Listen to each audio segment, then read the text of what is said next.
Last time we were looking at the development of SRS, namely systems requirement specifications, and various parts of the systems requirement specification, which include the data flow diagrams as well as document flow diagrams, and we explained how these things are derived. Now, that is not the end of the development of SRS, because as I pointed out at the very beginning, the process of getting at the requirements is not a linear process. It is an iterative process. In other words, you have to return back and refine systems requirement specification based on some further inputs, particularly the method you are going to use to meet the system requirement which have been given by the management.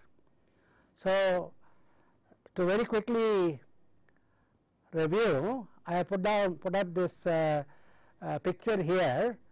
You start with the study of the current system, and if there is a current system, or if it is no existing current system, then you start ab initio with the specification of a system given by the user, and then you design the logical system, which is what we have been trying to do, and you get a new system model.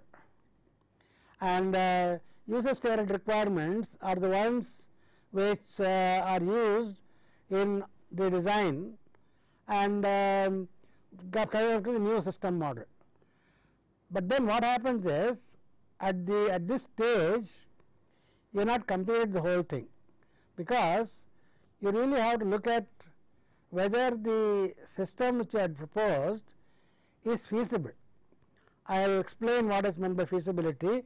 That is going to be the major part of this lecture, and you have to modify this system model and get the new system requirement specifications which are feasible and which satisfies the requirements of the organization. So, you have to end up coming up with new DFDs, new processing rules, and also descriptive statement of what information you will provide, particularly operational, tactical and strategic. And data dictionary is a set of data items you require to be able to meet the requirements. So, this is what you finally end up with. So, the SRS document will consist of document flow diagram, as many as needed depending upon the company. I have given you one sample, but the larger case there will be many samples which will be required. In fact, I would urge you to read the chapter 4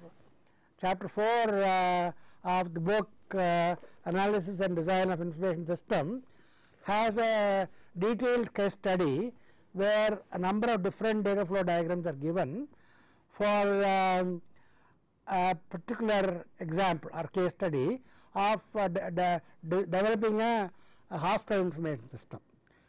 And there are also some details about what I have given the flavor in terms of the goods, an organization receiving goods and then sending it for inspection and finding out discrepancy between what I ordered and what was delivered, and that part is only part of it, because there is a lot of chain after that. The chain after that is inspection will inspect the items, and at that stage also they may reject some items and accept some items. Whatever is accepted, they will send a document to the stores saying that these items have been accepted.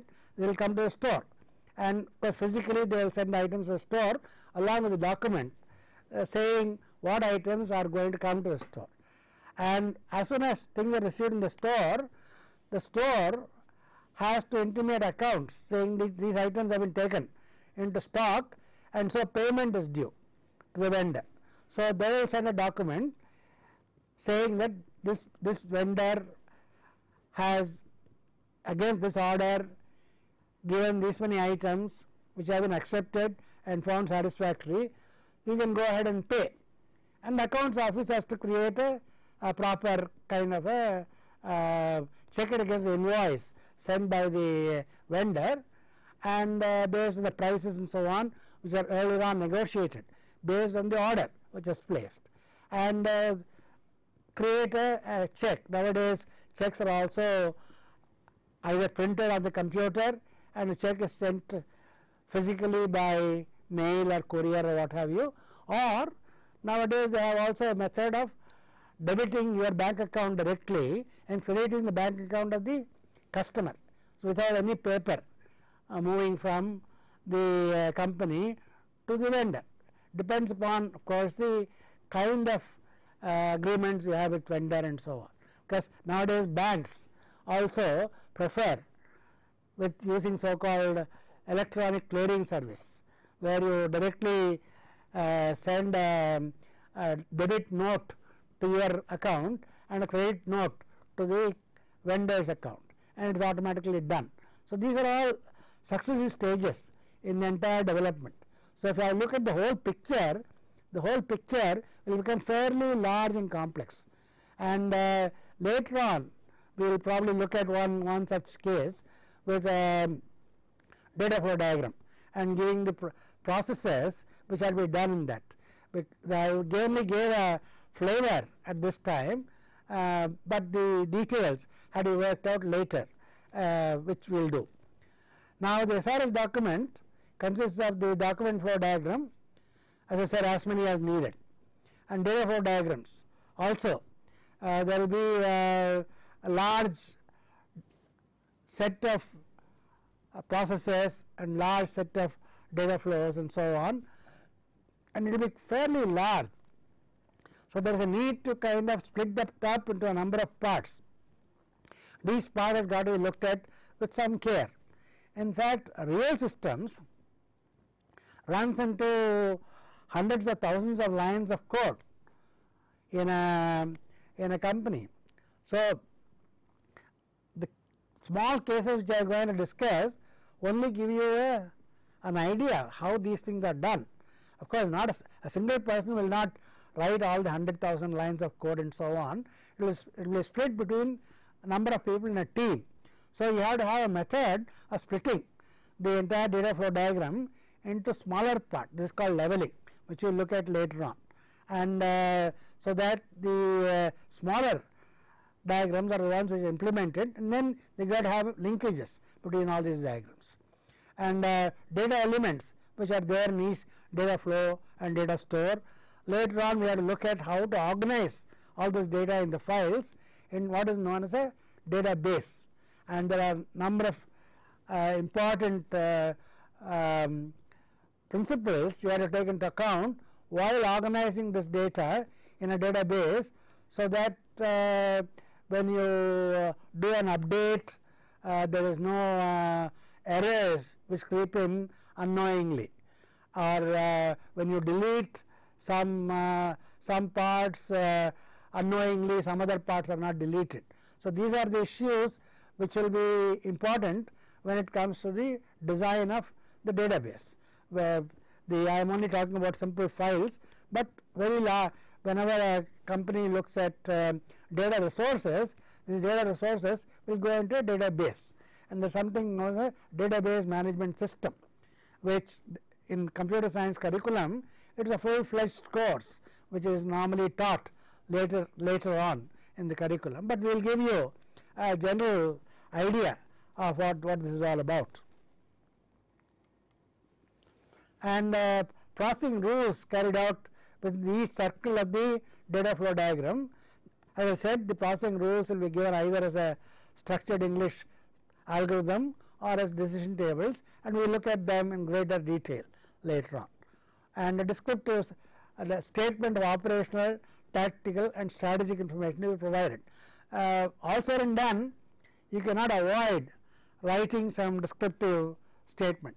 That means you have to write carefully what you have done, because it's got to be read by managers, and pictures like data flow diagram, document flow diagrams are only aids to understanding, but the word statement or write up is quite important, and that is why I think we are taught communication skills, which are both written communications and oral communications. You have to be able to very clearly and precisely specify the operational, tactical and strategic information as a descriptive note. That means it is a 1 or 2 page write up which one has to be able to read.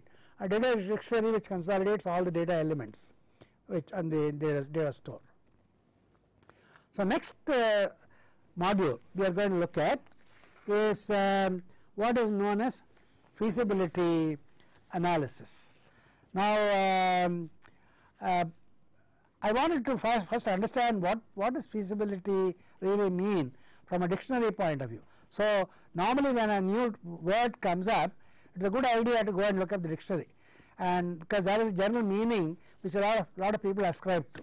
So, I went and looked at the dictionary, and from the dictionary feasibility is explained. The meaning is given as an investigation to determine whether a particular system is desirable and can also be actually made. In other words, whether it is desirable and it is practical. Okay. So, there are two issues. Feasibility, at the end of feasibility, whether designing a system, the idea is to be able to tell the management that what you are designing is practical, that is, it can be implemented, okay, and that it is also desirable. What you are going to do is going to be useful, and not only useful, but it can be implemented. So, the end of this feasibility study has to make sure that you have to convince the management that whatever system you are proposing is practical and can be implemented, and it will be a desirable system as far as the company is concerned. Okay. So, this particular module we will look at the question. As I said, there are two key words which I used. One is desirable and the other is practical. Okay.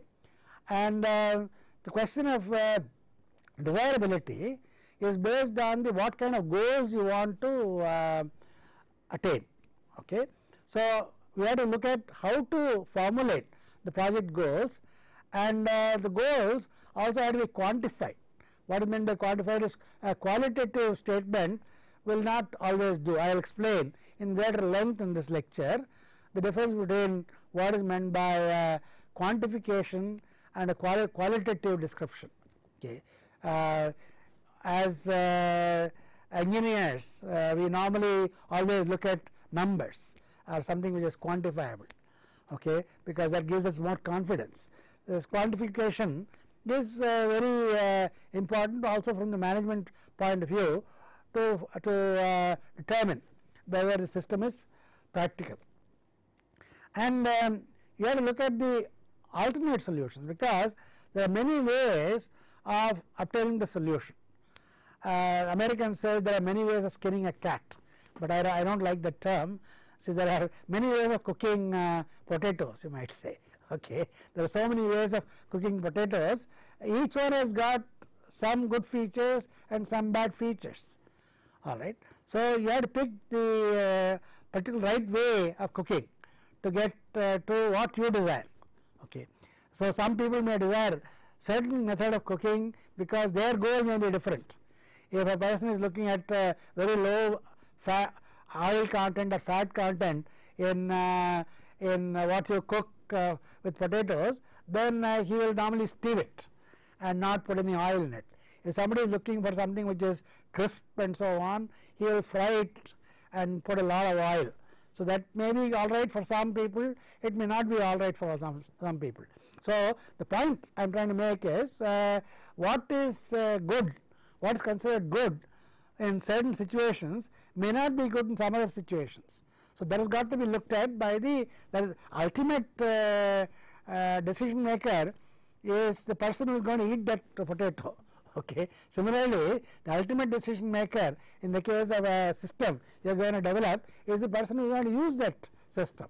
So, he has to tell you which of these alternate solutions is preferable based on a number of factors like feasibility, technical feasibility. Technically, do I have the wherewithal to be able to implement it? Operationally, can I do that? And economically, that means do I have enough money to do it? So, in fact, I have to explain in greater length what is meant by technical feasibility, what is meant by operational feasibility, and what is meant by economic feasibility. These are the things we are going to learn. And the cost benefit analysis. What is meant by cost benefit analysis is there could be many ways of, as I said, cooking potatoes. Each one may require a different cost. Okay, we just steam it. It doesn't use any oil or things like that. But if you fry it, it uses oil and maybe certain masala and stuff like that. So, the cost is going to go up. So, the benefit one has to decide. So, the question of cost benefit is in terms of how much it is going to cost and what benefits I am going to get. Again, benefit has got to be quantified. Now, if it is just you say that it will be good for you, that does not satisfy people. So, we have to look at the quantification of the cost benefit is generally regarded as the quantification. The cost is known, so many rupees you are paying for doing the system, and what is the profit I am going to get. Benefit is normally in terms of savings. See, there are many types of benefits one can think about, and I will look at what benefits, because sometimes money may not be the only issue. It could be customer satisfaction may be an issue. So, certain times benefits are not entirely quantifiable, but you can generally understand. But ultimately you try to do, ultimately you bring up to a point where you try as far as possible to quantify it, because people do not like unquantified specifications of benefits. Okay.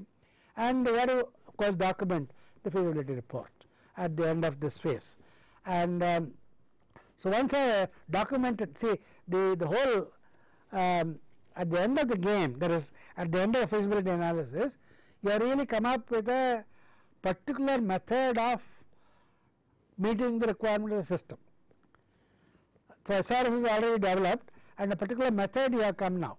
So, you may in the process find that certain requirements can be met, but only met at a very high cost, and so you may not decide to do that, or you may find out that certain requirements are specified may not be possible to meet it technically because of lack of equipment or technology is not there to do it. Okay. Similarly, operational. So, you may not have people to do it, or you may not have programming ability to do it, and so on. So, all these issues again have to be looked at, so that ultimately you go back to SRS and you only come up with the what is feasible and what document also the cost benefit. So, at the end of the development phase, when you develop the and deliver the system, the user can compare what you promised against what he actually gets during the evaluation phase and decide whether you have done a good job or not. Okay. And that is the whole idea of reworking the SRS after the feasibility. So, the main motivation for looking at the feasibility study is that before management decides to implement a computer based system, they should know the goals which will be met by a system. What will be the goals which will be met by a system? And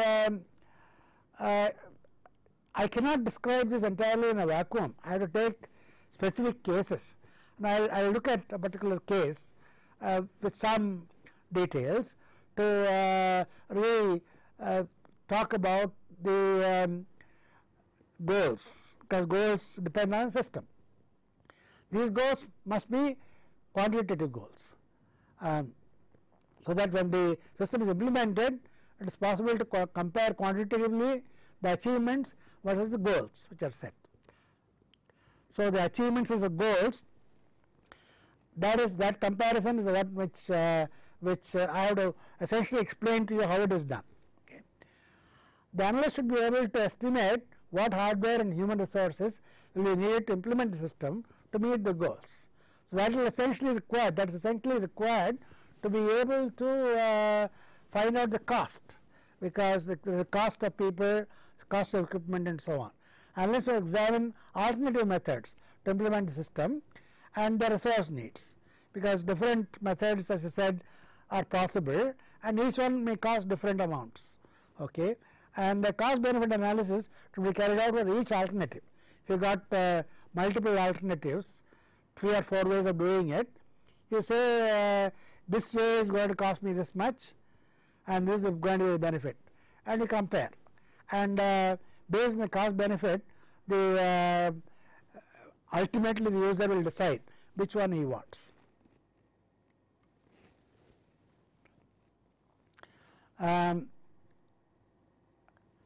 This analysis will be essential for a management to decide which solution they would like to implement. Okay, so that as I said, the multiple solutions are given, which one they can actually implement.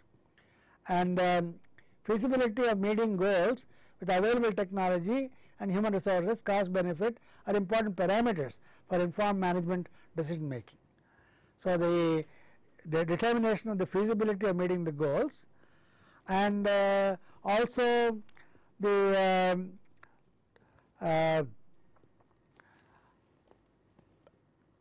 I said, human resource requirements and available technology, and there are various parameters which ultimately go to make up this this study, feasibility study. So, primarily we are going to learn how to formulate the goals to be met by the information system to be designed. That is, how do you come up with the goals, how to quantify the goals, and how to obtain alternative solutions to satisfy these goals. So, these are the 3 important learning goals. And besides that, how to assess the feasibility of implementing alternative solutions. Many solutions are there, how to look at the feasibility or of each of those, how to compute cost versus benefits of each alternative feasible solution, and then how to prepare a system proposal for potential user of a system. So, these are the primarily learning goals of this particular module. Now, at the end of the information gathering phase, which we discussed earlier, we find out the deficiencies in the current system and the concepts arrived at on requirements, and SRS document is prepared. This is what we saw. And the deficiency of the current system, the example I took was that of a hostel information system, where I said the warden felt that the deficiency of the current system is that the daily rates for students is going up very high, because there is no proper control of the inventories or the amount of purchase which is made, and vegetables and so on which are perishable, if they buy excess, they go waste. So, the actual cost to the student goes up. So, he only says that the deficiency is that the cost is too high. The other deficiency he says is that the students don't pay their bills in time. If they don't pay their bills in time, we have a perpetual problem of trying to meet our budget. Okay, we don't have money to go and buy things and so on. So, we have to have some method of being sure that the students pay on time. So, these are the kind of problems which he pointed out. He pointed out one more thing is pointed out is that we don't consolidate our requirements, so that we can reduce the number of trips to go and buy it. If we consolidate, then we can reduce the number of trips and that will reduce our total cost. So, number of these deficiencies in the current system was pointed out, and I urge you to go back and study chapter 4 in greater detail, to where the interview with the wardens are given. At the end of that, the deficiency is pointed out more in terms of a set of statements rather than anything which is in terms of the quantification, and the consensus is arrived at. The consensus which is arrived at in that particular case, that means agreement is arrived at, is that it is important to be able to do two things. One is that reduce the inventory and reduce the daily rate, and make sure the daily rates do not vary from month to month to month. Okay, there is, suppose there is a daily rate of about 15 rupees this month per day, 15 rupees per day. Next month it should not become 25 rupees, because students cannot budget. So, so you really have to have something which is plus or minus 2 or 3%. Within that you should keep it. And one more consensus was that one should be able to actually find out which students are perpetually delaying payments, so that the warden should be able to have a list in front of him saying these students have delayed payment beyond 5 days or 10 days or whatever. That decision is to be made about number of days, and so he can call the student and request him to pay or take some action so that the payment is made. The consensus also has found that the important part is in terms of the mess. There is a cost of the daily rate, the prompt collection of bills and so on, but it is not very important at this time to have a database of students and room allotments and so on. That is a lower priority. That is essentially what has transpired as part of the case study. So, based on that prioritization, you arrive at what you want to implement. Okay, that is what is meant by consensus, and the system requirement specification document is prepared. So, you note down the deficiencies in the current system found while preparing the SRS document, and set the goals to remove these deficiencies and quantify these goals, and find alternative solutions to meet these goals. So, this is essentially what we have, the steps that we have to follow, and evaluate feasibility of alternative solutions taking into account constraints and resources, rank order all the alternatives and discuss with user, prepare a system proposal for management approval based on the rank order, define the goals and sub goals of the proposed system. So, verbal statement you have to quantify into goals. Example I have given here, send a bill soon after a month end is unquantified, whereas quantified statement is send bill within 5 days of the end of the month. Okay. And unquantified thing is what would be keep the mess bill reasonably constant from month to month to month.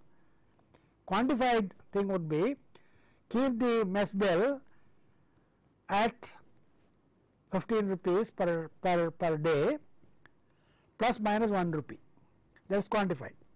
Okay. The plus minus 1 rupee is the quantification of saying reasonably close to 15 rupees, because reasonably close may mean 50 paisa or 5 rupees. See, so it is not unquantified. So, quantified means exactly what you try to achieve in terms of numbers. So, in fact, in every example you have to be able to come with specific numbers, okay, and that is what is meant by quantification of goals.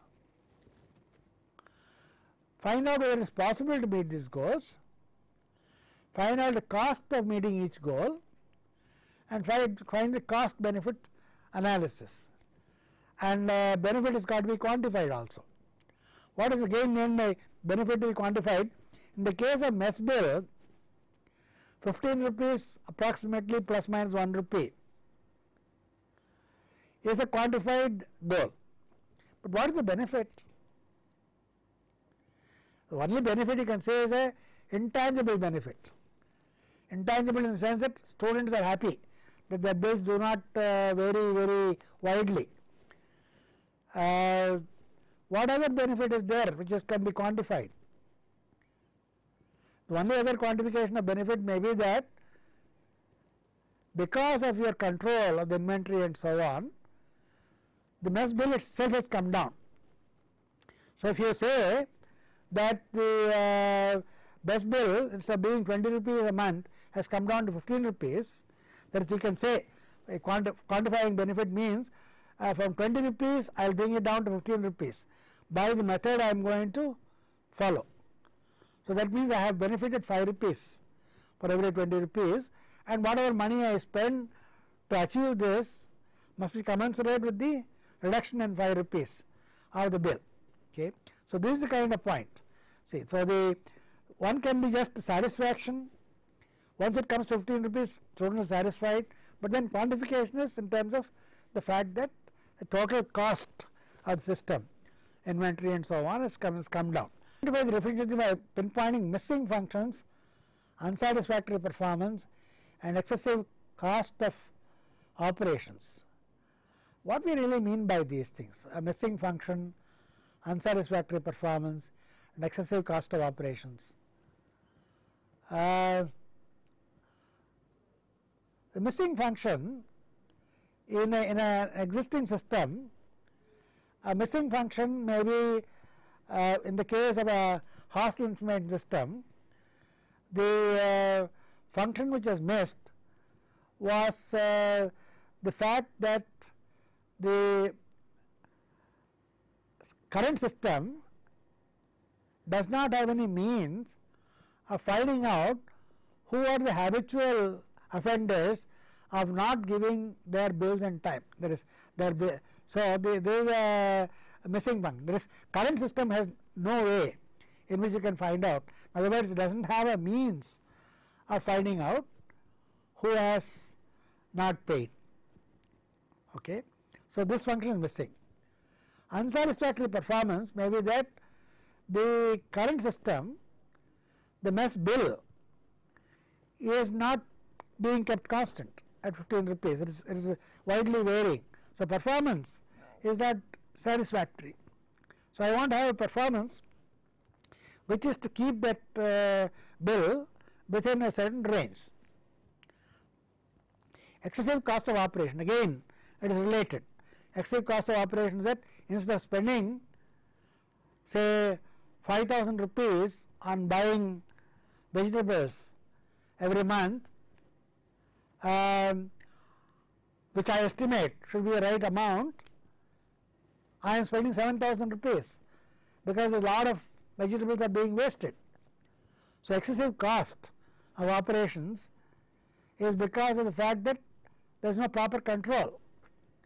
So, the whole idea of this new system must be to remove the missing function. There is have some means of sending out the bill in time and getting a list of students who have not paid and so on, and to remove the unsatisfactory performance, you really have to keep the mess bill constant, plus minus 1 rupee as I said, and excessive cost of operation bring down the mess bill from what it was, because your vegetable cost has gone down, your daily rate will also go down.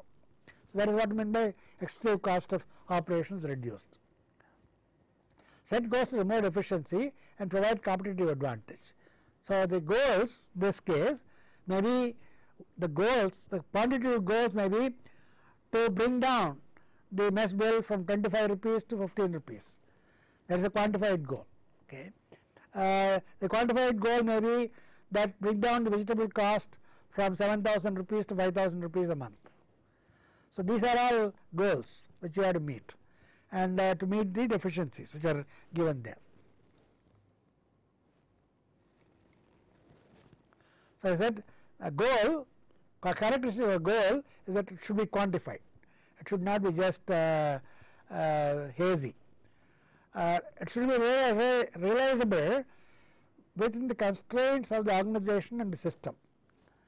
That means, what do you mean by realizable? That means you have the methodology of being able to meet this goal. For instance, suppose you say, I want to bring down the mess bill from 25 rupees to 10 rupees.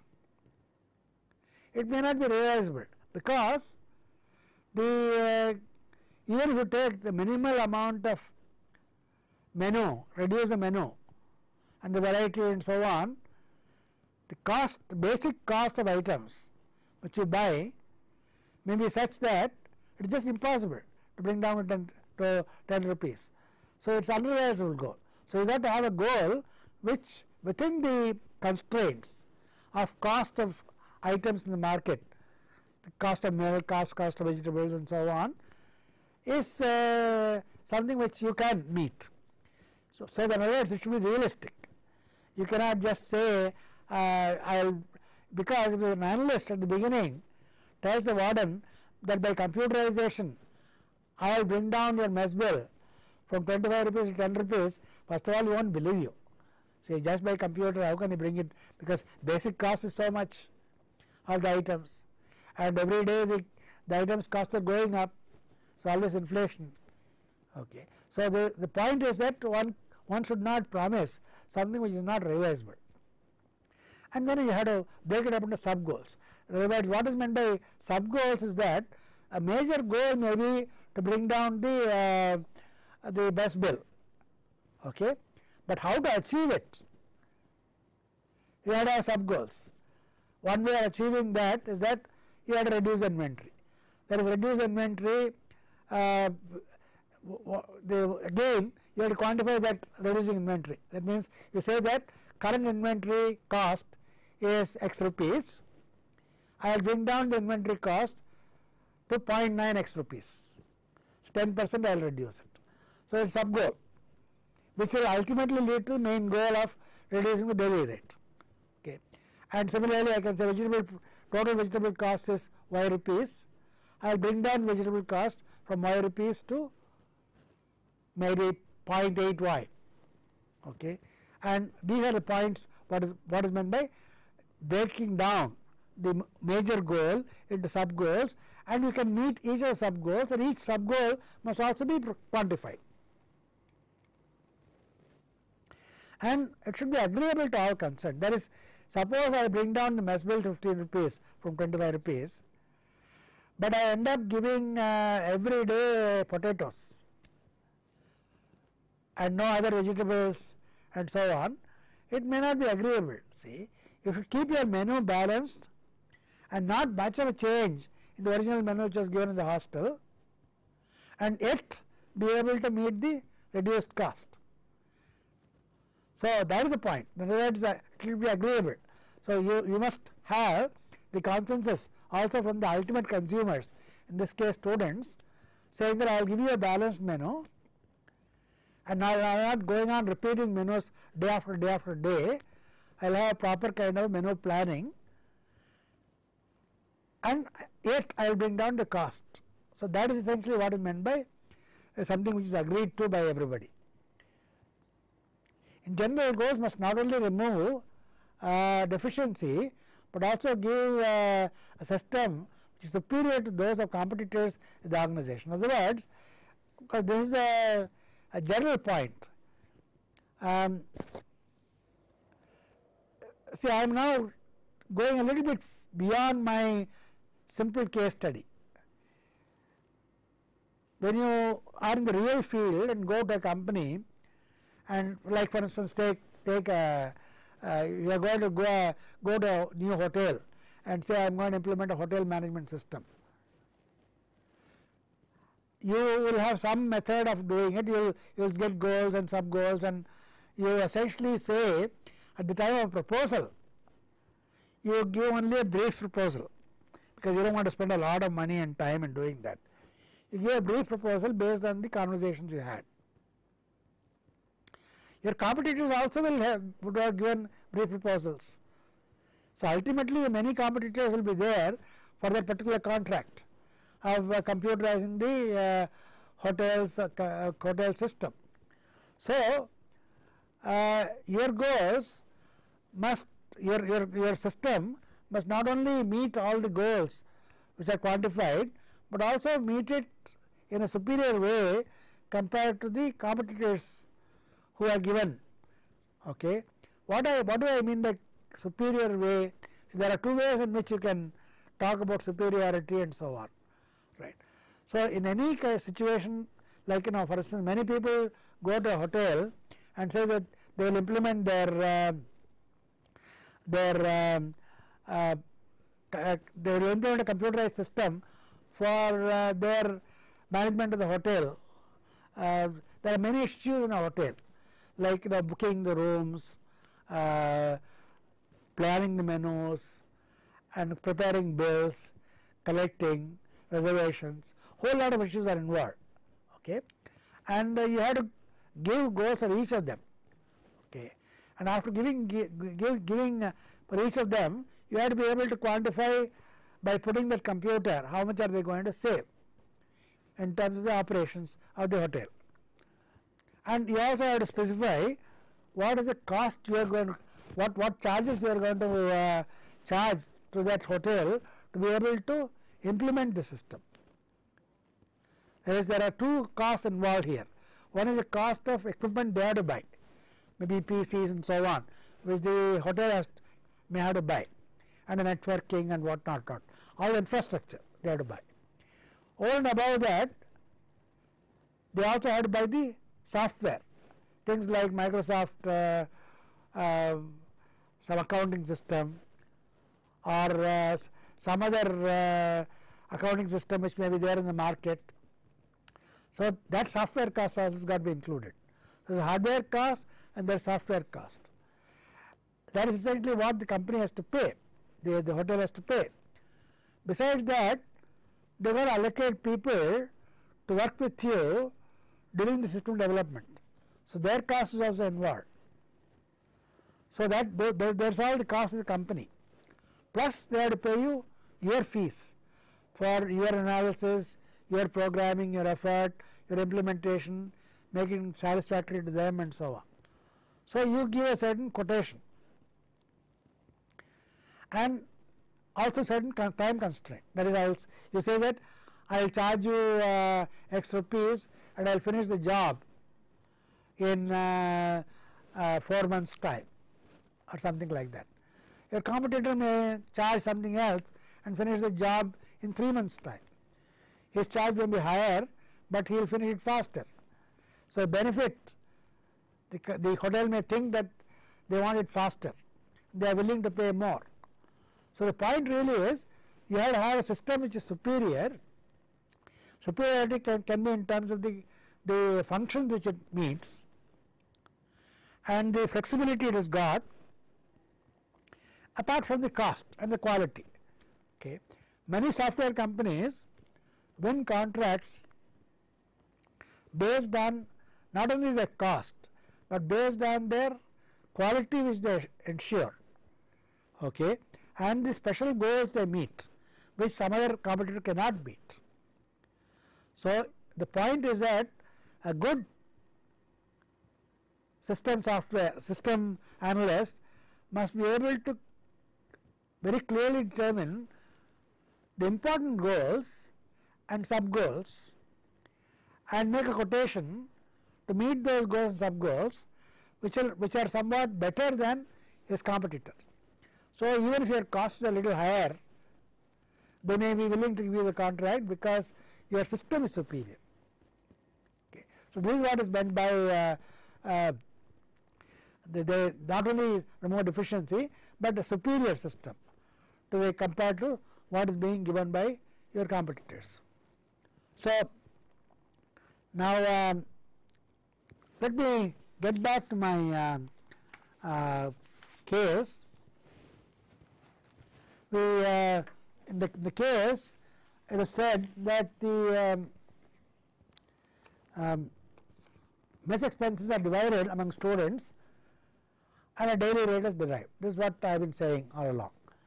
And the chief warden, and there is a student chief warden who kind of manages the entire hostel, but there is a student committee which decides in the menu and decides on what should be the daily rate and stuff like that, which a student can afford.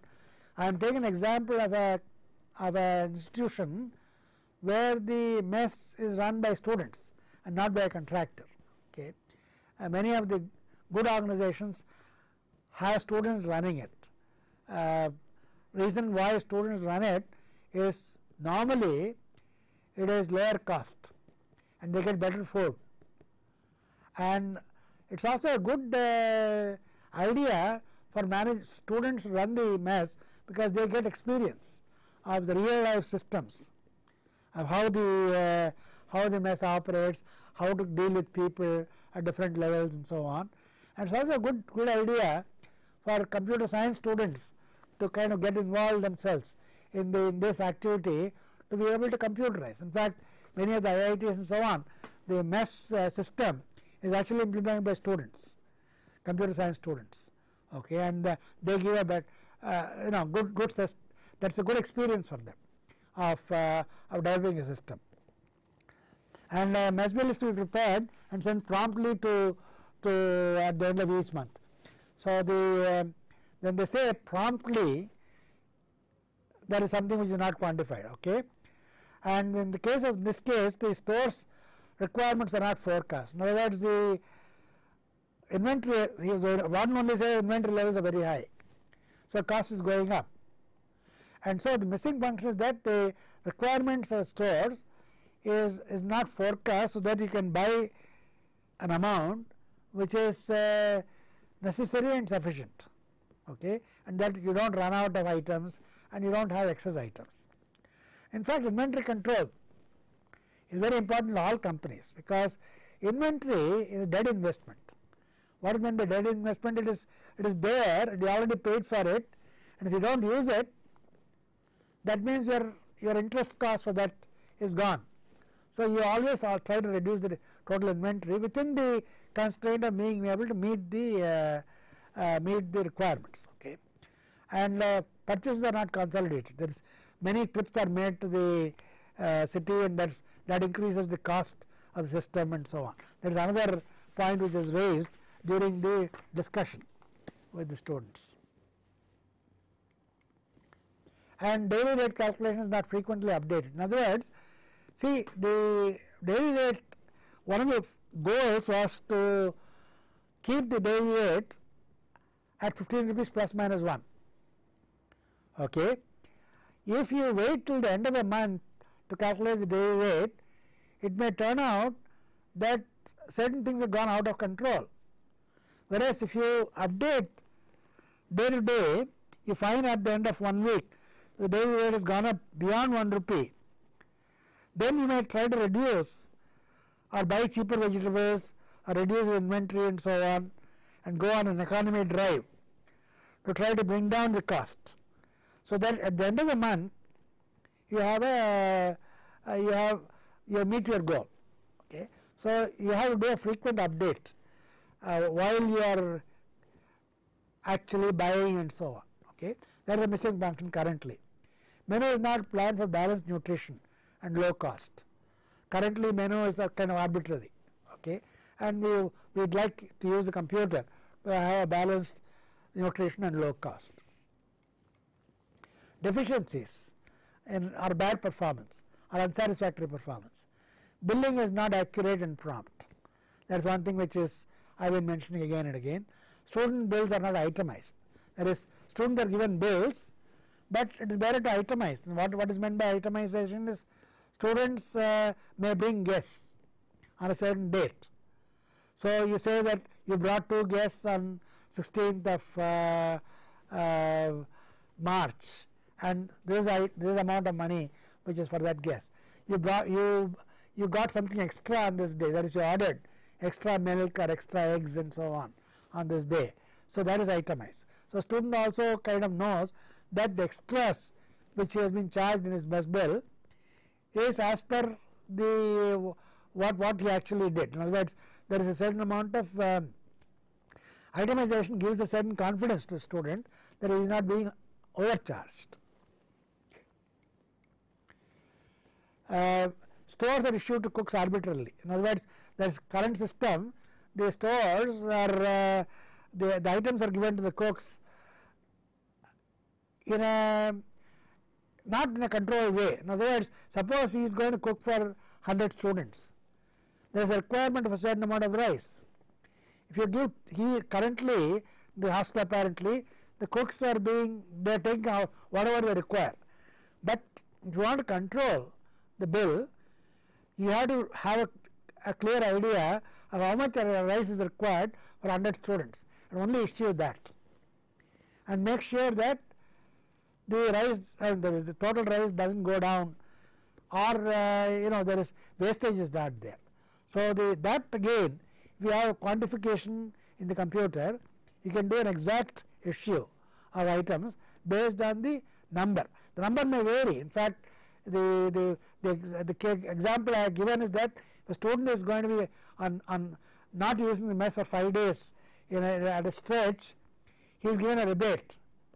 So at any given time, all 100 students may not be there, particularly if it is holidays, some 3-4 holidays coming together, many may have gone off, in which case reduction must be there in what is issued and based on the number of people there. In fact, many hotels and other organizations will make sure about the number of guests and only issue based on that, because otherwise there is no control. If there is no control, that means there is a possibility of pilferage, which is always there in any system. Payment to vendors are not prompt. Again, if vendors are paid in time, that is, after you buy items within 10 days you pay, then your cost will not be high. If you don't pay for a month, he is going to increase your cost, saying that this is not a good fellow who is going to pay, so because his money is tied up. Okay. Large variations in mess bill every month. These are deficiencies which I have been pointing out. That is, instead of 15 rupees 1 month, 25 rupees next month, and things like that. Unpaid and long outstanding bills from students. Students are not paying in time. Extra and rebates are not reflected in the store's issues. In other words, there are extra guests on a particular day, then you have to issue more. So of course, normally in some hostels, if you are going to bring a number of guests, you are informed them 1 day ahead of time that tomorrow I am going to bring 5 guests or 6 guests. So they can actually plan on that and issue. So these are items which are deficiencies. High operational cost. Frequent small purchases lead to high cost. High transport cost due to not consolidating stores requirements. So once you come up with once you have this all deficiencies, I have just marked them as 1, 2, 3, 2, saying starting with 1, and you can see 1.1, 1.2 and so on. There is a reason why I have done that. If 1 is going to lead to a certain methodology or certain goal, and to meet deficiency 2, 2.1, 2.2, I had to set another goal. To meet 3 and so on, I got to meet a third goal. So that is the way in which we note down 1, 2, 3 and sub goals within that, and then we go to the formulation of the essential main goals, okay, based on these deficiencies. The main goals are based on meeting the deficiencies, and that is essentially what we will be doing. I think I will go into a much greater detail next time. Before that, I would like you to read chapter 4 again, refresh your mind about that Hostel case study, because many of the things I am going to be saying may look very strange to you unless you studied it. And the advantage of having a book like this is that there is a description of this case is there in great length. So chapter 4 of this book, Analysis and Design of Information Systems, if you read this, then next lecture you will be able to follow much better. And you also could read chapter 6 on feasibility analysis, so that you are prepared when you come to this lecture. Thank you.